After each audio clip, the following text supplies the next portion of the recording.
A black man walks into a bank, dressed in a sharp suit, ready for a meeting. As he steps up to the counter, the staff exchange curious glances, sensing something unusual. The man, confident yet calm, asks to speak to a bank manager about securing a business loan. The staff, initially polite but visibly uncomfortable, ask a few routine questions, but their tone shifts when they learn that the man, Marcus Whitaker, not only has a successful business, but owns several properties across the country, including a well-known luxury chain of hotels. They freeze when they hear his last name. The Whitaker family is one of the wealthiest and most successful families in the country, with a long legacy of philanthropy and business acumen. His presence at the bank is a stark contrast to the bank's usual clientele, which has often been more conservative and less diverse as Marcus waits. The atmosphere in the bank becomes tense. He notices the skeptical looks, the awkward silence, and the unease radiating from behind the counter. When the bank manager finally arrives, there's a palpable sense of discomfort in the air. "I'm sorry, but I don't believe we can offer the loan you're requesting," the manager says stiffly, despite Marcus's impressive credentials and substantial wealth. He quickly adds, "We typically cater to a different kind of clientele."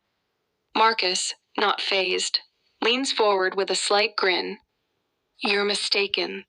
You're offering me the loan, not because of the kind of clientele I represent, but because your business can't afford to lose me.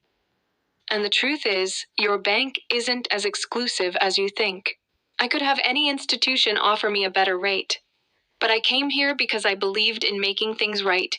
He takes a small stack of papers from his briefcase and slides them across the counter, revealing a report detailing a series of discriminatory practices within the bank, including discrepancies in how they've treated Black and minority customers in the past. "I'm aware of the history here," Marcus says, his voice low but firm, "and I think it's time that changes. I plan to invest heavily in a community program that can bring more Black-owned businesses into the financial mainstream, and your institution can be part of that. Or you can choose to stay irrelevant." The manager's eyes widen. He hadn't anticipated this. As Marcus stands to leave, he calmly adds, "I'll be back in a week. Let's see if your institution is ready to evolve." The next week, the bank calls Marcus with an apology. They've reevaluated their approach, not just to his loan, but to all their business practices.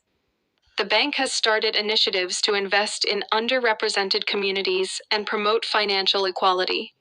Months later, Marcus holds a press conference, not to gloat, but to announce a partnership with the bank to support minority entrepreneurs. He ends his speech with one simple line change: "Doesn't come when we sit back and let it happen. It comes when we walk into spaces that weren't meant for us and demand they change to make room." The bank's reputation begins to shift, and Marcus's influence continues to grow not just as a businessman, but as a catalyst for change, a symbol that breaking barriers isn't just about wealth, but about creating opportunities for everyone.